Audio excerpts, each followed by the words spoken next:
Hello everyone, welcome to your channel Precision Fun. आज हम एक बहुत ही इंटरेस्टिंग टॉपिक के बारे में बात करने जा रहे हैं। ये टॉपिक कहीं ना कहीं हम सब से रिलेटेड है। क्या आप गेस कर सकते हैं क्या हो सकता है ये? डेफिनेटली ये आपके प्रोफेशन से रिलेटेड है। आज बात करेंगे हम इंटरव्यू क्वेश्चंस के बारे में। आप सब ने कहीं ना कहीं पे इंटरव्यू तो जरूर दिया होगा, और आप जिस भी इंडस्ट्री में चले जाएं, कुछ ऐसे क्वेश्चंस हैं जो हर जगह पे पूछे जाते हैं। उनमें से कुछ क्वेश्चंस मैं आज आपके लिए लेकर आया हूं। So let's begin. पहली चीज ये होती है कि आप जब भी इंटरव्यू देने जा रहे हैं, आपसे हर कोई ये पूछेगा कि tell me something about yourself. तो उसमें आपको क्या करना है? जब आप अपना रेज्यूमे आगे फॉरवर्ड करते हैं, तो आपको इस बात का ध्यान रखना चाहिए कि आप सच बोल रहे हैं, एंड जो भी आप बता रहे हैं वहां पे वो आपके रिज्यूमे के साथ मैच कर रहा है। ये ना हो कि आप कह कुछ रहे हैं और रिज्यूमे में आ कुछ और रहा है। So see there is a similarity between both the things. अगली चीज आपसे ये पूछी जा सकती है कि आपके स्ट्रेंथ्स एंड वीकनेसेस क्या हैं। तो जब आप अपनी स्ट्रेंथ्स बताएं तो आपको पॉजिटिव बातें करनी है, क्योंकि जब आप पॉजिटिव बातें करते हैं तो सामने वाला बैठा हुआ इंसान हैप्पी फील करेगा, एंड वो ये मानेगा कि आप इंटरेस्ट के साथ ये इंटरव्यू देने आए हैं। तो सबसे अच्छी चीज इसमें ये होगी कि हमें ये बताना है कि that you have a positive mind, you have a practical approach towards the work, and you like to grab the opportunities as and when आपको किसी से कुछ पता चला कि यहाँ पे ये इंटरव्यू हो रहा है, तो जैसे जो चीज पता चले आप उसकी इंफॉर्मेशन निकालें और वो अपॉर्चुनिटी को ग्रैब करते हुए आगे बढ़ें। आपको कुछ भी मिस नहीं करना है। और एक बात का ध्यान जरूर रखना है इसमें, जब आप ये बात करें इनसे, कि आप कोई भी जो काम करते हैं उसमें आपका फोकस हमेशा रहता है। क्योंकि अगर आपका काम जो आप करने जा रहे हैं उस पर आपका फोकस है, तो that is your biggest strength. क्योंकि आज की डेट में बहुत ऐसे लोग हैं जो काम पे तो आते हैं लेकिन उनका फोकस उनके काम पे नहीं होता। अगर आपका फोकस आपके काम पे है तो you will be the chosen one. अगली चीज ये है कि आपसे ये पूछेंगे कि आपकी वीकनेस क्या है इसमें। तो वीकनेस में आप ये बता सकते हैं, आपकी वीकनेस है कि आप हर चीज को पॉजिटिविटी के साथ लेते हैं। कहने का ये मतलब है, मेरी ये वीकनेस है कि आई एम अ वर्कोहॉलिक। तो आपने क्या किया, वीकनेस को भी एक पॉजिटिव तरीके से दे दिया। एंड वर्कोहॉलिक होने के साथ साथ आप ये कह सकते हैं कि जब तक मेरा काम नहीं खत्म होता है, I don't go home. I believe आज का काम आज ही खत्म होना चाहिए है। अब अगर उनका इंटरेस्ट और है आप में, तो वो ये पूछ सकते हैं कि सबसे बड़ा सिग्निफिकेंट अचीवमेंट क्या रहा है आपकी लाइफ में। तो एज यंगस्टर्स आप ये देखेंगे, सबसे बड़ी अचीवमेंट आपकी तब आती है लाइफ में जब आप ये सोचते हैं कि आपको लाइफ में करना क्या है। बहुत बार आपने देखा होगा कि आप 4-5 कैरियर निकाल लेते हैं, एंड 4-5 कैरियर में से ये सोचते हैं मैं इसको करूं या मैं उस वाले को करूं, किसमें ग्रोथ ज्यादा है, कौन सी चीज मेरे लाइकिंग की है। तो सबसे बड़ा अचीवमेंट तब रहा जब आपने ऑप्शंस तो बहुत थी, लेकिन उन ऑप्शंस में से आपने वो कैरियर चूज किया जिसमें आपकी ग्रोथ है और जिसकी रिक्वायरमेंट है आज की डेट में। So that was the most significant achievement. अब धीरे धीरे करके ये आपको आपके कॉलेज के बारे में भी पूछ सकते हैं। तो आपसे ये पूछा जा सकता है कि कॉलेज ने आपको किस तरीके से प्रिपेयर किया है। तो आप ये बता सकते हैं, bye conducting regular classes, seminars हमने अटेंड करे हैं, एंड साइड बाय साइड हमने इंडस्ट्रियल ट्रेनिंग भी करी है।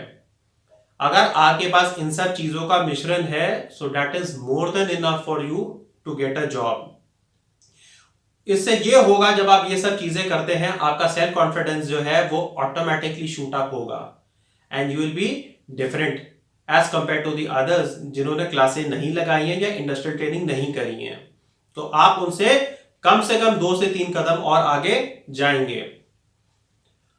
अब हर किसी की लाइफ में कोई ना कोई किसी ना किसी टाइप का रोल मॉडल तो होता है। तो अगर ये पूछा जाए आपका रोल मॉडल कौन है, तो कोई अपने फादर को देखते हैं, उनको फादर फिगर में बहुत कुछ नजर आता है। किसी के लिए उनकी मदर हैं, किसी के लिए उनके टीचर्स हैं, किसी के लिए किसी टाइप की पर्सनैलिटी है। लेकिन इन सब लोगों में कॉमन चीज ये है कि though they are all different people, लेकिन इनके काम करने का तरीका जो है वो आपको इंस्पायर कर रहा है। अब वो कोई भी हो, तो ये आप सबके रोल मॉडल हो सकते हैं। अब जैसे आप इंटरव्यू देने गए हुए हैं, आपको इस बात का ध्यान रखना चाहिए कि जिस भी कंपनी में आप जा रहे हैं इंटरव्यू देने के लिए, उस कंपनी के बारे में आपको 100% नॉलेज होनी चाहिए। एंड 100% नॉलेज का मतलब इज 100%, नो कॉम्प्रोमाइज। ये कब पॉसिबल है? जब आप नेट पे जाएं, गूगल पर टाइप करिए कंपनी का नाम और कंपनी को पढ़ना शुरू कर दें कि कंपनी की फाउंडेशन कब हुई, कंपनी क्या काम करती है, कंपनी के बोर्ड ऑफ डायरेक्टर्स कौन है, उसके कितने शेयर होल्डर्स हैं, आज की डेट में कंपनी के क्या करंट प्रोजेक्ट्स चल रहे हैं। साइड बाय साइड आप ये भी देखिए कि फ्यूचर में उन लोगों के आगे क्या प्लान्स हैं। जब आपको ये सारी चीजें पता होगी, तो जो आपका इंटरव्यू कंडक्ट कर रहे हैं वो आपको ऑप्शंस देना शुरू कर देंगे और वो आपसे अब ये पूछ सकते हैं कि what is your ideal company. तो अगर कोई ये आपसे पूछे, तब आप ये कहना कि जिस भी कंपनी में आप इंटरव्यू देने गए हैं, आप for the time being that is your ideal company, because आप सोच समझ के वहां पे गए हैं, आपको वो कंपनी अच्छी लग रही है। एंड ये भी पूछा जा सकता है कि आपको कौन सी लोकेशन पसंद है काम करने के लिए। इस बात का ध्यान दीजिए कि देयर इज नथिंग रॉन्ग कि आप उनसे पूछ रहे हैं कि what are the options which are available. कहने का ये मतलब है कि कहां कहां पे ओपनिंग्स हैं, आप इनसे बिल्कुल पूछिए। एंड अगर ऑप्शंस इतनी अवेलेबल नहीं है या ओपनिंग्स कहीं ना कहीं पे कम है, तो ये बात का ध्यान रखिए कि आप फ्रेशर हैं एंड फ्रेशर्स के लिए चीजें इनिशियली होती हैं लिमिटेड, लेकिन आपको बस एंटर करना है कंपनी में, और जैसे ही आप एंटर कर जाएंगे आपके लिए सारी चीजें धीरे धीरे करके ओपन होनी शुरू हो जाएंगी। एंड ये भी पूछ सकते हैं कि कैसी जॉब करना पसंद करेंगे आप। तो इस बात का ध्यान रखना कि जो भी आपने अपनी एकेडमिक्स करी है, जो भी आपका एजुकेशन है, आप उससे रिलेटेड जॉब करिए। क्योंकि अगर आपकी एजुकेशन और आपकी जॉब सेम है, तो आपकी ग्रोथ हमेशा फास्टर है। It will be more successful as compare to doing something else. अब अगर ये पूछा जाएगा कि how can you be an asset to the organisation, आप कंपनी के लिए एक फायदेमंद इंसान किस तरीके से बन सकते हैं, तो आपको कुछ कुछ चीजों का हमेशा ध्यान रखना चाहिए। पहली चीज ये है कि आप कह सकते हैं कि मैं एसेट हूं कंपनी के लिए कि जब मैं एक प्रोफेशनल हूं, मैं डेडिकेटेड हूं अपने काम की तरफ, मेरी लॉयल्टी मेरी ऑर्गेनाइजेशन के साथ रहती है what ever may come. And दूसरा ये है कि मैं अपने काम पे इतना फोकस हूं कि जब मैं काम करता हूं तो उसमें कंपनी की तो ग्रोथ होती है, एंड साइड बाय साइड मेरा रिज्यूमे ऑटोमेटिकली या मेरा सीवी ऑटोमेटिकली बिल्डअप होने लगता है। अब अगली चीज आती है, वो ये कह सकते हैं कि do you want to relocate. अब ये ऐसा टॉपिक है जो बहुत सारे लोग, स्टूडेंट्स देख लो या वर्किंग प्रोफेशनल्स देख लो, वो हिचकते हैं इस चीज से। But let me tell you something very clearly, जहां पे कोई नहीं जाता और अगर आप वहां जा सकते हैं तो आपकी ग्रोथ इज डिफाइंड। क्योंकि जहां पे बहुत सारे लोग हैं वहां पे कंपटीशन भी इतना है, लेकिन जहां पे कोई नहीं जा रहा आपको नई नई अपॉर्चुनिटीज मिल रही हैं। आपका कंपटीशन कम होगा तो आपको सीखने के लिए और भी बहुत कुछ मिलेगा।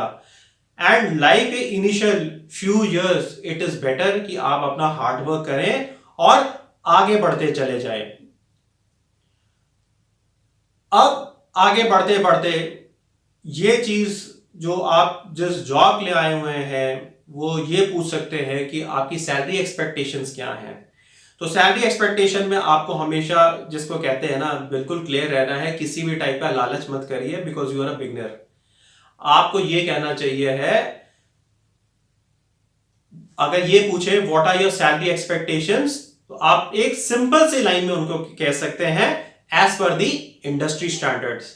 जब आप कहते हैं as per the industry standards, तो उनको भी पता है कि इंडस्ट्री के हिसाब से क्या देना चाहिए मेरे को एक फ्रेशर को, और उनको ये भी पता है कि आप सोच समझ के पढ़ के आए हैं इंटरव्यू देने के लिए। So there are very good chances कि वो आपको और शायद थोड़ी बहुत और सैलरी इंक्रीज कर दें because of your right approach. अब नेक्स्ट बात आती है कि where do you see yourself for 5 years from now. अब 5 years में क्या होगा ये आपको पता होना चाहिए, बिकॉज आप किसी भी टाइप का जॉब कर रहे हैं, you should be clear enough. तो 5 years में कहां होंगे आप? At the appropriate position with all my hard work. तो धीरे धीरे करके जैसे आप काम करेंगे, अपना हार्ड वर्क करेंगे, आप अपनी अपॉइंटमेंट पे आगे बढ़ते जाएंगे, और ये इंडस्ट्री टू इंडस्ट्री डिफर करता है। अब बात आती है what is the difference between confidence and over confidence. Confidence का ये मतलब होता है कि I can do this thing with the appropriate knowledge and skill sets, ये होता है कॉन्फिडेंस, क्योंकि मेरे में ये चीज है।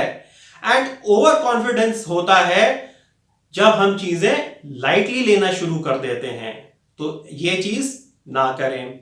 नेक्स्ट बात आती है, अगर आपसे ये पूछें कि आप हार्ड वर्क में बिलीव करते हैं या स्मार्ट वर्क में बिलीव करते हैं, तो आपको सबसे पहले इन दोनों के बीच में डिफरेंस पता होना चाहिए। हार्ड वर्क जो होता है वो दो चीजों में का पार्ट बनता है।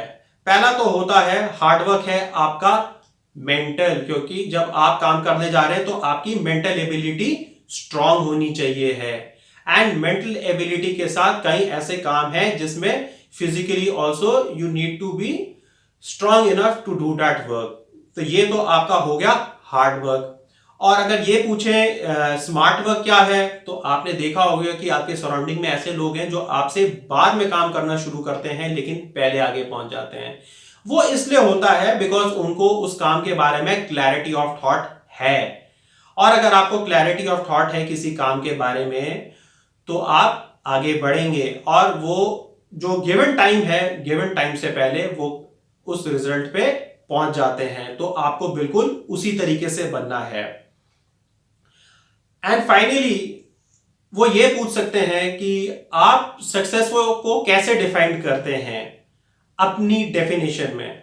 तो हम ये कह सकते हैं कि अगर आप अपने आप को कल से ज्यादा बेहतर महसूस करते हैं तो वो सक्सेस है आपके लिए। आपने कल क्या किया था और आप आज क्या कर रहे हैं, एंड अगर आपको लगता है कि आप आज बेटर हैं और बेटर होते चले जा रहे हैं, तो वो आपका सक्सेस डिफाइन होता चला जा रहा है।